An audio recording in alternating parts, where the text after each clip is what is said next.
Have you ever wondered what's actually in the job description for the President of the United States? It's one of the most positions on the planet, but how does it all work? So today, we're going to crack open the playbook and demystify the executive branch, which is really the engine room of the U.S. government. Let's get into it.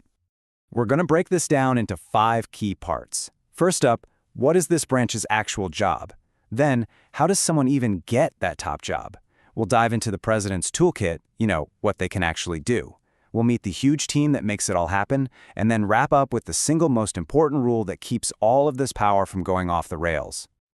All right, let's dive right in with the big question. What is the core mission of the executive branch? Well, it all goes back to the Constitution and a really clear division of labor. Think about it like this. Congress, the legislative branch, they spend their days debating and writing and passing laws. But once that's done, once a bill becomes a law, well, their part of the job is pretty much over. So, who picks up the ball and runs with it? Here's a really simple way to picture it. If Congress are the architects who design the blueprints for the country, then the executive branch, they're the construction crew. Their whole gig, their reason for being, is to take those blueprints and actually build the thing. They carry out the laws, they enforce them. They're the ones who turn all that legal language on a page into real-world action. Okay, so how does the country go about hiring the person in charge of this whole massive operation? And let me tell you, it's not your standard job application process. It's a pretty unique system that's changed over the years. So, here's something that trips a lot of people up. The president isn't actually chosen by who gets the most individual votes across the country. Nope.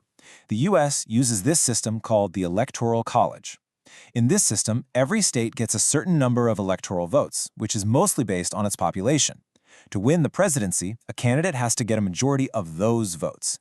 But let's just say this very unique system had a few bugs right at the beginning. And I mean a major bug. Back in 1800, things went completely haywire. Thomas Jefferson and his own running mate, Aaron Burr, ended up in a dead tie in the Electoral College. Total chaos. That whole mess led to the 12th Amendment, which was basically like a critical software patch for the Constitution itself. It made it clear that electors have to cast separate votes for president and vice president so that kind of crisis couldn't happen again. Okay, so we've got a president. Now what? What can they actually do once they're in the Oval Office? Let's open up the official toolkit. Well, the president has 3 main tools in their belt to shape policy and run the government. First, the veto.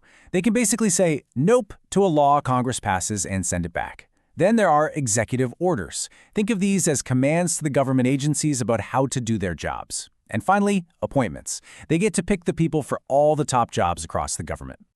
And look, this isn't just made-up stuff. It's spelled out right here in what you could call the government source code, Article 2 of the Constitution. But here's the key thing to notice. They can't just do it all by themselves. Big moves, like making treaties or picking Supreme Court justices, require the advice and consent of the Senate. That's a huge part of the whole checks and balances system.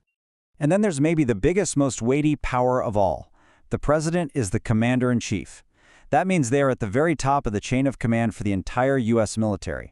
It's an absolutely massive responsibility for the nation's security, and it rests squarely on their shoulders. But let's be real, there's no way one person does all this alone, not even close.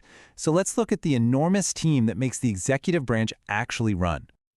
Okay, so the president's top advisors, their inner circle, is called the cabinet. This group includes the vice president and the heads of 15 major executive departments.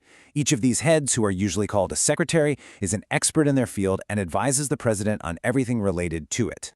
And we're talking about some seriously big jobs here. You've got the Department of Defense, which runs the entire military, the Treasury, which, handles all the money, the State Department, which deals with other countries, and the Department of Justice, which makes sure federal laws are followed. Each one is a massive operation. And that's just the tip of the iceberg. Underneath the cabinet, you've got this huge network of federal agencies, what people often call the bureaucracy. But really, these are the millions of people doing the actual day-to-day work of the government. I mean, we're talking about everyone from the CIA and NASA to the Environmental Protection Agency. This is where the rubber really meets the road, where laws get turned into action. So, okay, we've got this super powerful president and this gigantic government machine. What's to stop all that power from just going haywire? Well, that brings us to our last and maybe our most important idea, the ultimate rulebook that governs everything. It all comes down to this one core principle, the rule of law. And what that means, in simple terms, is that the law is in charge, not a person, not a president. The law. The same rules apply to you, to me, and to the person sitting in the Oval Office. Everybody. You can really break this big idea down into 5 basic parts. 1. Accountability. Everyone answers to the law. 2. Consistency. The laws are out in the open and they're the same for everybody. 3. Decisions are based on the law, not on how someone's feeling that day. 4. The procedures have to be fair. And 5. Transparency. We have to be able to see what our government is doing. Okay, let's put this into a real-world context. Picture this. A cop sees a car swerving all over the road. They pull it over, walk up to the window, and it's their boss, the chief of police. But the officer goes ahead and starts the sobriety test anyway. So, does this demonstrate accountability? You bet it does.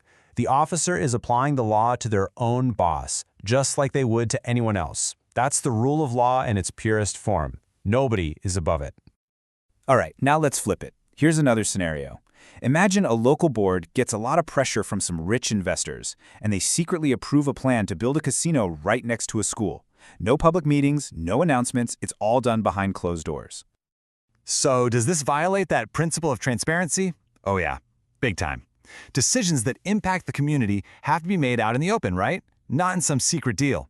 When that transparency is gone, the whole idea of the rule of law starts to crumble. And that really brings us full circle back to this incredibly powerful idea, which Theodore Roosevelt put perfectly. It's the idea that underpins the entire system, from the president's powers to the cabinet departments. It's all built on the foundation that the law is the ultimate authority. And that leads us with a pretty big question to think about. In a world that's always changing, how do we make sure that this principle, the rule of law, always stays stronger than any single person or any single office?